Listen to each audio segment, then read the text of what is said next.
On a quiet evening in the Swedish countryside, a 17-year-old girl named Lisa Holm left Blomberg's cafe after finishing the very first shift of her life.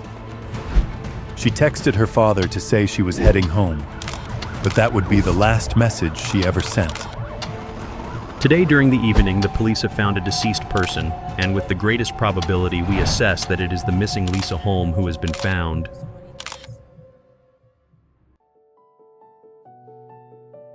Lisa Holm was born on February 7, 1998, and grew up in the small town of Skövde, a peaceful, picturesque place nestled in central Sweden. With her soft blonde hair, gentle smile, and eyes that radiated innocence, Lisa was the kind of girl everyone immediately liked. She loved animals, enjoyed listening to soft music on quiet weekend afternoons, and always made time for her family and friends. Her mother, Lisa Holm, once said that her daughter had a kind heart, always caring for others and never letting anyone feel left behind.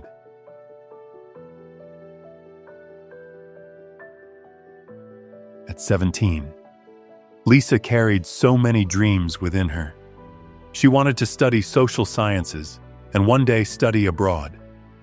In the summer of 2015, after finishing her school year, Lisa eagerly took her very first summer job at Blomberg's Cafe, a small roadside cafe in the Götene area, just about a 45-minute drive from her home. To her, it wasn't just a summer job. It was the beginning of independence, a small but meaningful step into the adult world. Blomberg was only about a 45-minute drive from Lisa's home, a small village nestled in the tranquil countryside of Götene, about 120 kilometers northeast of Gothenburg. Everything there reflected the serene beauty of rural Sweden.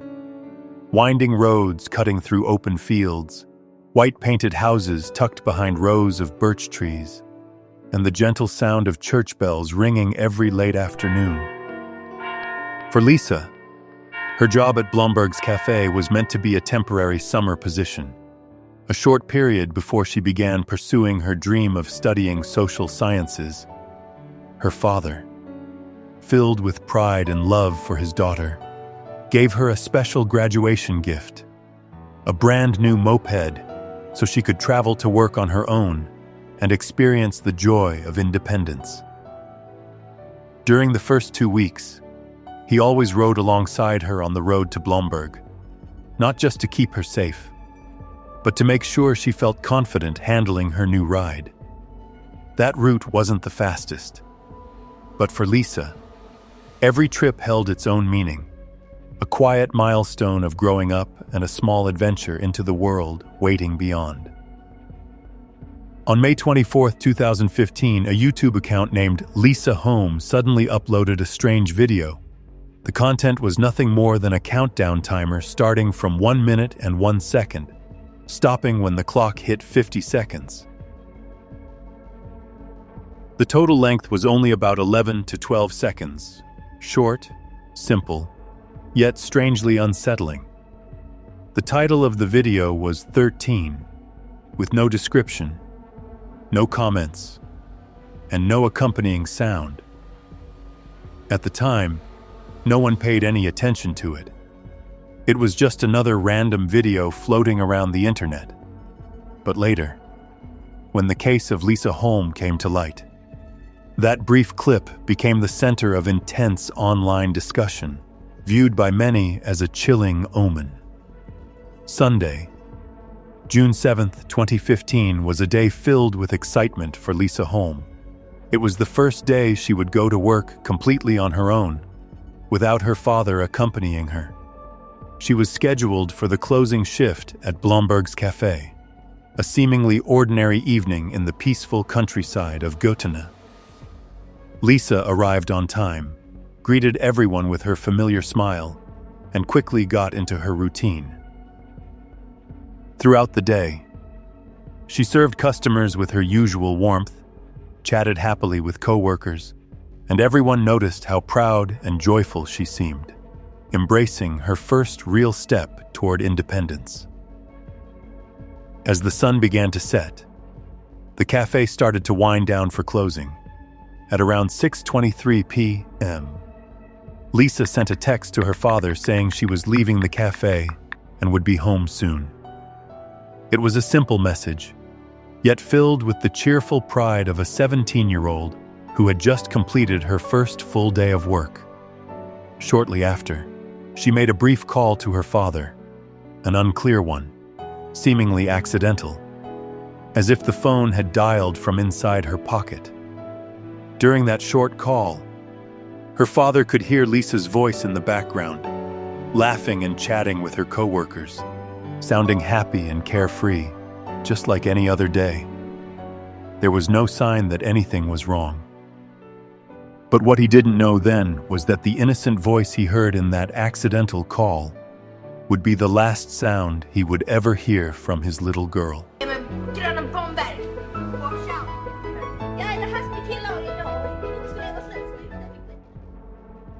The drive from Blomberg's cafe to Lisa's home should have taken only about 45 minutes, and by 7:30 p.m., she should have already arrived in Skövde.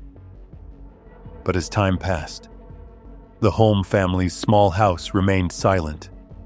There was no sound of her moped, no message saying she was on her way. Her parents began to feel uneasy, calling her over and over again. But each time the phone rang a few times before going straight to voicemail. Worry quickly turned into fear. Lisa's father rushed out. Driving along the familiar route the two of them had often taken together. His eyes scanned both sides of the road, stopping at every ditch and curve, afraid his daughter might have had an accident on the way home. He carefully checked every slope, every bend where the beam of a moped's headlight could disappear, hoping it was just a minor issue. But no matter how many miles he covered, there was no trace that Lisa had ever passed through that road. The evening wind swept across the fields, and in the cold, fading light over the Götene countryside, a father's growing worry began to harden into a terrifying feeling that something was terribly wrong. As his car turned onto the road leading to Blomberg's cafe, Lisa's father felt his heart sink with worry. But then a flicker of hope rose within him when he saw his daughter's familiar moped still parked outside the cafe. He exhaled in relief. Perhaps she had stayed behind to chat with her coworkers or simply lost track of time. Yet that brief moment of comfort vanished the instant he got closer. The moped was still there, untouched, and the key was still in the ignition. It was a small detail, but enough to make him freeze, his heartbeat quickening. Lisa was a careful girl, always following every safety rule he had taught her. She would never have left her moped like that. A father's intuition surged within him. Something was wrong. He ran around the cafe, calling out his daughter's name in desperation, then joined the staff in searching the surrounding area. But there was no trace of Lisa anywhere.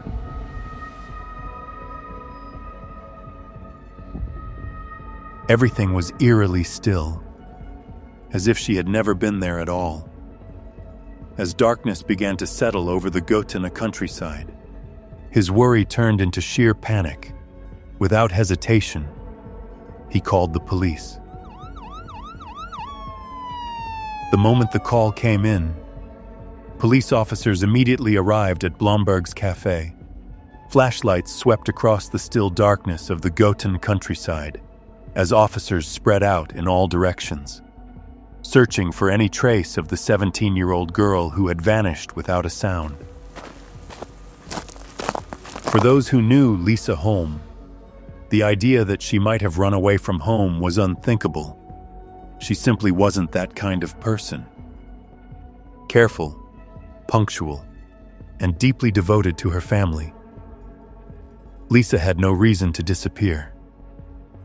Police quickly began to suspect a possible abduction. Additional units and a trained search dog were deployed to comb the area around the cafe, scouring every bush, every ditch, every small corner. Across the road stood an old, easily visible storage shed, which officers inspected thoroughly, but nothing appeared out of place. They then went door to door through the tiny village, knocking and asking if anyone had seen or heard anything unusual that evening, but everyone shook their heads. Blomberg remained eerily silent, the only sounds being a distant dog's bark and the faint scrape of flashlights sweeping over the damp ground. The search continued through the entire night, from dusk until dawn on Monday, June 8th, when the sun finally rose over the Gotena fields. Not a single trace of Lisa had been found. The next morning, as the first rays of sunlight spread across the misty fields of Gotena, police officially issued a statement. A teenage girl had gone missing in the Blomberg area. However, her identity was kept confidential.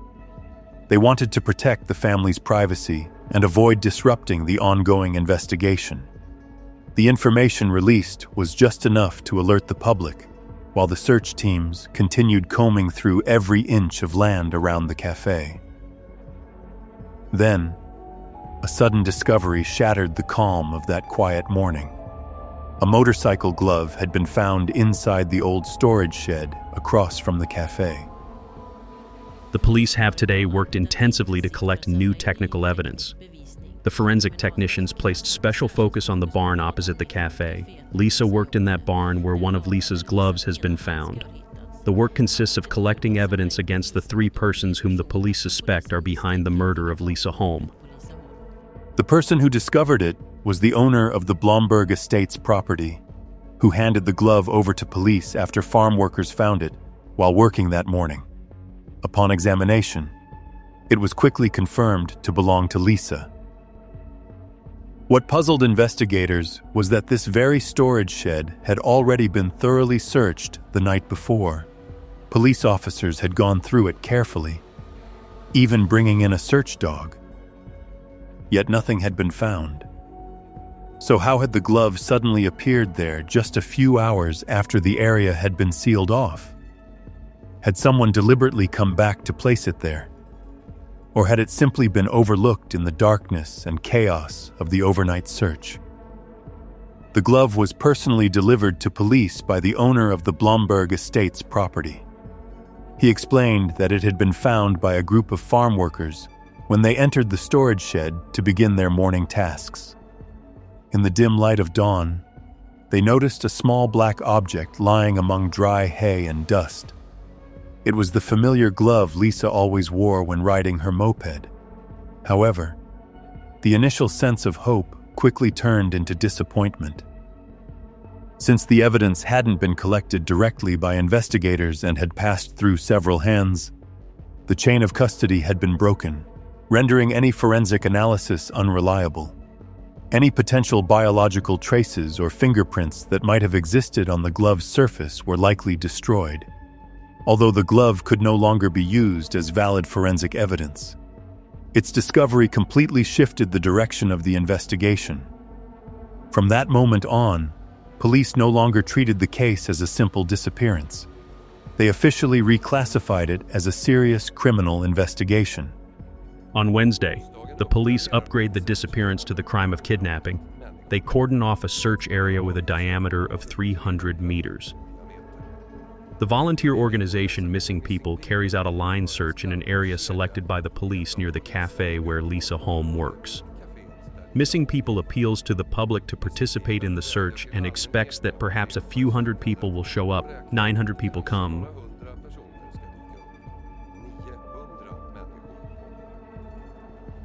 That meant every available resource from law enforcement was mobilized. Additional officers, specialized search units, drones, and hundreds of volunteers from nearby areas all converged on Blomberg. A temporary command center was set up at the Kelby sports field, just a few hundred meters from the cafe, where satellite maps were spread across tables, routes were marked, and teams were assigned specific search zones. The once peaceful countryside of Göttingen now pulsed with tension and urgency. On the very first day of the expanded search, teams uncovered the first pieces of evidence connected to Lisa. Small, seemingly insignificant fragments that nonetheless began to suggest the young girl may have been stopped by someone shortly after leaving the cafe.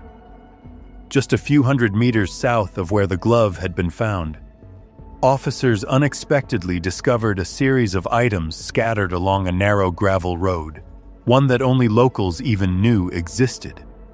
Lying among the grass and damp soil were familiar objects: a phone case, 2 old receipts, a used metro ticket, and a shattered piece of a phone screen. When these items were brought in for verification, Lisa's parents immediately recognized them as belongings from their daughter's handbag. For the first time since the disappearance began, police felt a tangible sense of progress. Yet those small, seemingly trivial items carried weighty questions. Why had they been left along this deserted path? A place where almost no one ever passed by? Had Lisa accidentally dropped them while traveling? Or had someone deliberately thrown them away to erase traces? For the locals, that gravel road was nothing more than a shortcut leading out to the fields. When investigators picked up the shattered fragment of Lisa's phone screen, their vague unease suddenly turned into undeniable reality. This was no longer a simple missing person case. Something serious had happened. Their first move was to trace Lisa's cell phone signal, hoping to reconstruct her movements that evening. But the data led them to a frustrating dead end. The last recorded signal stopped right at Blomberg's cafe. With no further activity after the moment Lisa left, that suggested 2 possibilities. Either she had been forced to turn off her phone, or someone had taken it and deliberately destroyed it to erase all traces. When compared with the discovery of the smashed screen, the second theory seemed far more likely and far more alarming. Investigators began to scrutinize every part of Lisa's social circle: family, friends, the 2 co-workers who had shared her shift, even regular cafe customers. Yet every lead came up empty. Lisa had no conflicts, no debts, no enemies. She was simply a kind-hearted 17-year-old girl from the town of Skövde, full of life and dreams for the future. On the morning of Tuesday, June 9, 2015, the search entered its 3rd day, with a heavy sense of dread hanging over the entire Göttingen region. As search teams continued to expand their coverage, they discovered a few more of Lisa's personal belongings: her driver's license and a set of house keys, found not far from the cafe area. Both were confirmed to be hers. But sadly, they offered no clear clues as to where she might be. Each recovered item only deepened the growing belief that Lisa hadn't left on her own, but had likely been forced or stopped somewhere along her way home. Rescue teams, police, and hundreds of volunteers pressed on under grueling conditions. They waded through flooded fields, swept flashlights across abandoned barns, and even drained mineral wells in the area, inspecting every inch of soil and every small crevice. Helicopters hovered overhead, their searchlights cutting through the darkness of a countryside that no longer felt peaceful but tense and anxious. Yet despite dozens of hours of relentless searching, there was still no trace of Lisa Holm. Hour by hour, time slipped away, and with each passing day without news, the hope of finding Lisa alive grew increasingly fragile. Investigators knew all too well that after the first 72 hours, The chances of a missing person being found safe dropped exponentially.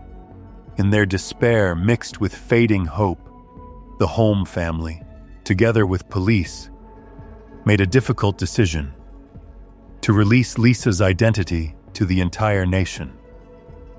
On the morning of Wednesday, June 10, 2015, during a press conference held at the Skövde Command Center, the name and image of the 17-year-old girl were officially made public. Within just a few hours, all of Sweden seemed to awaken. Countless social media posts calling for help flooded the internet, and news programs continuously reported the latest developments. Nearly 1,000 people, including locals, firefighters, volunteers, and even citizens from as far north as the distant edges of the country, flocked to Götene to join what became an unprecedented search operation. Long lines of people organized into groups, holding maps, flashlights, and probing sticks, spread out across fields, forests, and even treacherous swamp areas. The search for Lisa Holm became the largest coordinated effort in Sweden's modern history. As hundreds of volunteers and rescue teams joined the search, police decided to revisit every location that had already been inspected, hoping that some small, overlooked detail might open a new lead. One of those places was the old storage shed across from Blomberg's cafe, the same one that had been thoroughly searched before without success. This time, in broad daylight and with a larger team. An officer noticed something glinting near the entrance, a small silver earring, which was soon confirmed to belong to Lisa Holm. The discovery sent a wave of tension through everyone on site. The shed was immediately sealed off, and forensic specialists were called in to conduct a meticulous investigation of every corner. As they carefully examined the floor, walls, and surrounding area, they uncovered multiple biological traces, including certain human substances.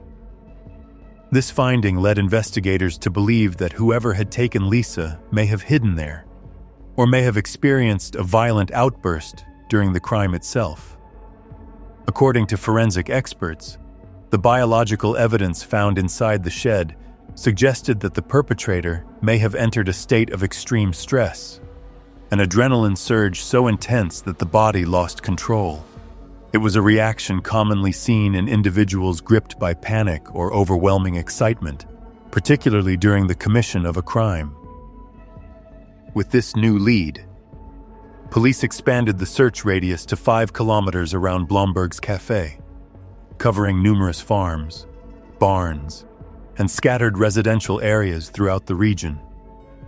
Dozens of search teams spread out, wading through fields and forests, inspecting every abandoned structure. When they reached a large property known as the Martorp Farm, just a few kilometers from the cafe, something unusual happened. 2 men suddenly appeared in an old car, claiming to be workers there. They told the team that the farm had already been thoroughly searched and advised them not to waste any more time in the area. At first, their words seemed harmless, but their demeanor made the volunteers uneasy. One of them noticed an odd tension in the men's eyes, as if they were trying to hide something, trusting their instincts that something wasn't right. The search group immediately notified the police to continue inspecting the Martorp property. Moments after receiving the report, police units rushed to the Martorp farm. Officers and search teams began sweeping the surrounding area, and within minutes, they discovered several familiar items clumsily hidden beneath leaves and dry branches: a white helmet, a jacket, and a pair of headphones that Lisa used to carry every day. All were quickly confirmed to belong to the young girl. Nearby, amid a patch of overgrown weeds, they noticed an old wooden trailer that looked as though it had been used recently. Flattened grass formed a narrow trail leading straight to its door, clear signs that someone had been there not long before. when an officer carefully pushed open the rotting wooden door. A thick, heavy air rushed out, and that unmistakable, suffocating odor made everyone freeze in place.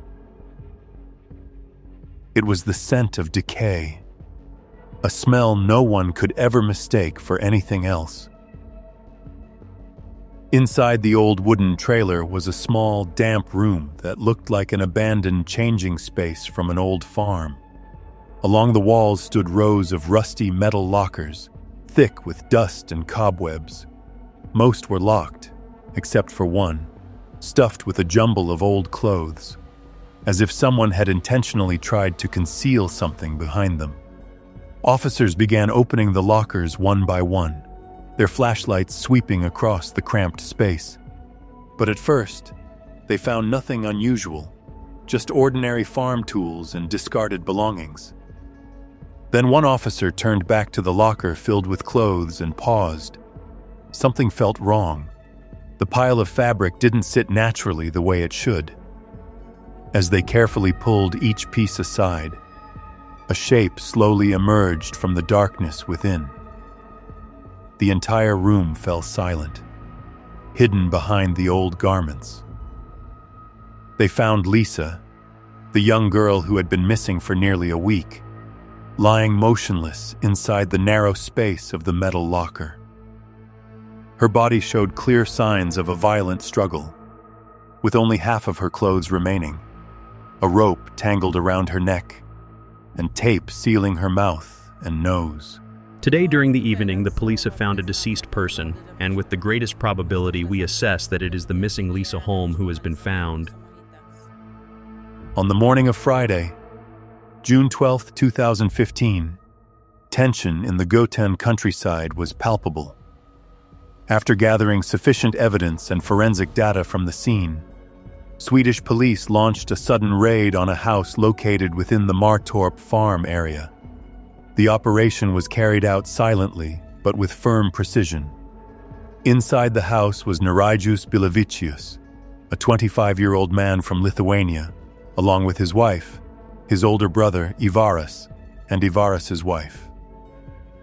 Both brothers worked as farm laborers at Martorp and were known to frequently visit the old storage shed near Blomberg's Cafe, the very place where Lisa had worked. What particularly caught investigators' attention was the location of their home. It sat directly between the Martorp farm and the shed across from the cafe, right along the gravel road where Lisa's discarded belongings had previously been found. Every lead was now beginning to point in the same direction. As officers made the arrests, the entire area was swiftly sealed off. All 4 detainees quickly denied having any involvement in Lisa Holm's case. During the initial interrogations, they remained consistent, each providing alibis and vouching for one another, creating a closed loop of testimonies that made the investigation extremely difficult. Meanwhile, as public outrage grew and questions arose about the efficiency of the police, investigators decided to return to the shed, the same place where Lisa's earring had been found. Mounting criticism that the shed had been searched too superficially the first time only increased the pressure. This time, forensic specialists approached the scene with unmatched precision. They soon realized that the building was more than just a large storage area. It was divided into several sections, including a small office, an old milking room, and several enclosed spaces once used for farming operations. Among these, the office drew particular attention. It had a large window facing directly toward Blomberg's Cafe, where Lisa and her co-workers worked each day. From that vantage point, anyone standing inside could clearly observe everything happening in the cafe. The customers coming and going, the waitresses carrying trays, even the moment Lisa wheeled out her moped to head home at the end of her shift. As forensic specialists began examining every inch of the small office, they noticed strange traces on the wall near the window, the one overlooking Blomberg's Cafe. DNA testing quickly confirmed that the samples matched Nerijus Bilavicius, the man currently in custody.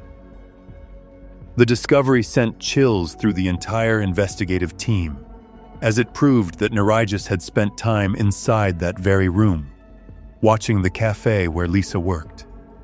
Her co-workers later testified that they had occasionally seen one or both Lithuanian brothers standing in the shed, staring through the window toward the cafe with an unsettling gaze that made them feel uneasy.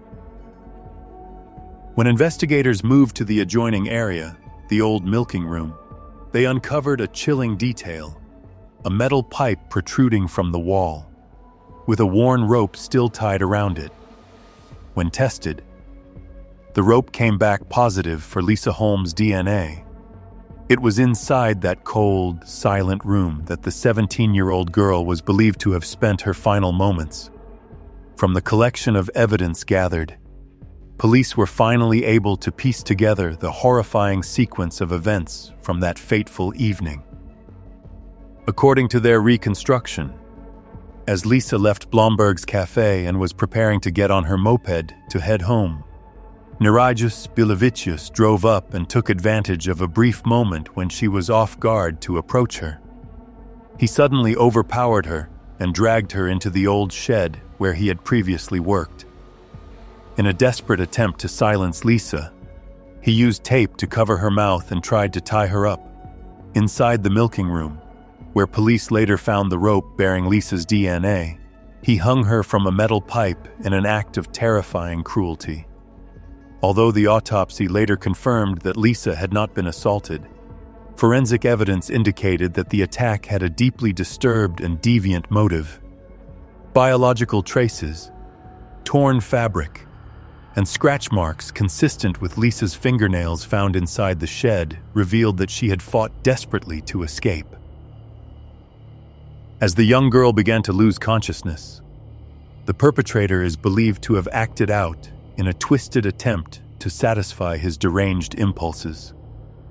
After Lisa stopped showing signs of life, he coldly transported her body to the trailer area at the Martorp farm, where he hid her inside the old metal locker. On his way back, he discarded her belongings one by one in an effort to erase every trace of his actions. It was a senseless tragedy, an act born of obsession and darkness that ended in a crime so haunting it shook all of Sweden to its core. At first, Nerijus Bilavicius's statements appeared solid. He firmly insisted on his innocence and claimed to have an alibi, supported by his brother Ivaras and other family members who vouched for him. Everything seemed carefully orchestrated, until the mounting pressure of the investigation and the inconsistencies in their stories began to crack the wall of lies. During a long interrogation that stretched for hours, Ivaras finally broke down and confessed the truth. He revealed that on the night Lisa disappeared, Nerijus had behaved in a deeply suspicious manner. He left the house after dark and didn't return until nearly dawn, then immediately began washing his clothes, a strange act completely out of character for him. When police came to question them, Nerijus urged Ivaras to cooperate in creating a false alibi, claiming they had been home together the entire night. At first, Ivaras agreed, driven by fear and convinced that police would be quick to blame immigrants rather than locals. But eventually, he realized the real reason he had been asked to lie, because Nerijus had committed the crime.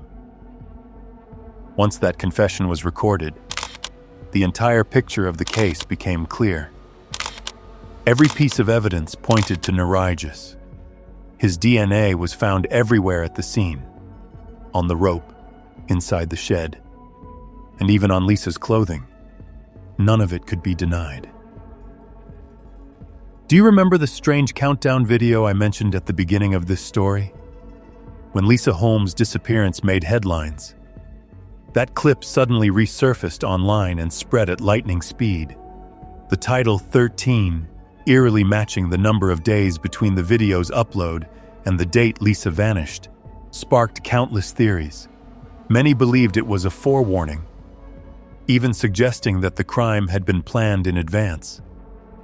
The channel name, Lisa Holm, only fueled the hysteria, as if someone were deliberately sending a sinister hidden message. Online forums exploded with speculation, turning the case into a digital phenomenon. People called it the countdown of fate, comparing it to something straight out of a dark Netflix crime series. For police, if the theory of a premeditated act had proven true, it would have changed the entire scope and severity of the case. However, after a thorough digital trace, investigators uncovered a far more disturbing truth.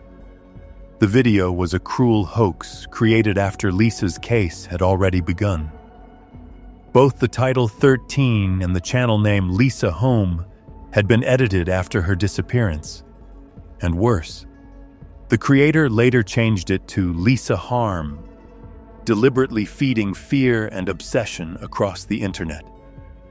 It was a heartless act, exploiting a young girl's tragedy for twisted attention, and it deepened the pain of Lisa's grieving family amid the storm of public outrage. In November 2015, the case that had shaken all of Sweden officially went to trial at the Skaraborg District Court. Throughout the proceedings, prosecutors reconstructed the entire chain of events and exposed the true nature of Nirajus Bilavicius, a man they described as dangerous, obsessive, and profoundly deviant. And according to their argument, Nirajus had stalked Lisa for days, waiting for the right opportunity to approach her, not only out of fixation with the young girl, but also driven by dark motives rooted in his deeply disturbed desires. When police seized his personal computer from the Martorp farm, they uncovered hundreds of violent and deviant adult videos, some depicting scenes disturbingly similar to how Lisa had been restrained in the milking room. Experts testified that Nirajus's actions, from tying the rope and using tape to the method he used to immobilize Lisa, reflected an obsessive attempt to recreate the images he had consumed. This, prosecutors argued, proved that the attack was not an impulsive act, but the culmination of a long, premeditated pattern of twisted fantasies. After committing his brutal act, he tried to erase every trace, hiding the body, disposing of her belongings, but his efforts were in vain. Forensic evidence, digital data, and biological traces told the truth beyond any doubt. In court, Nirajus remained cold and emotionless, but what was revealed left the courtroom in stunned silence. It was more than a crime. It was the tragic story of a young girl caught in the dark obsession of a man who had lost all sense of humanity. On November 17, 2015, after several days of intense deliberation, the Skaraborg District Court delivered its verdict. Nirajus Bilavicius was found guilty on all charges related to the abduction and violent assault that led to Lisa Holm's tragic death. The sentence was read in a somber courtroom, where Lisa's family held hands tightly as tears streamed down their faces. Nirajus was sentenced to life in prison, the maximum penalty under Swedish law. Nirajus Bilavicius was sentenced by the Court of Appeal to life imprisonment for the murder of 17-year-old Lisa Holm in his barn in June 2015. However, his attorney, Bjorn Hurtig, refused to accept the verdict. On April 15, 2016, Hurtig filed an appeal, arguing that another person might have been involved in the crime, even suggesting that Nirajus's wife could have helped conceal Lisa's body or taken part in disposing of evidence.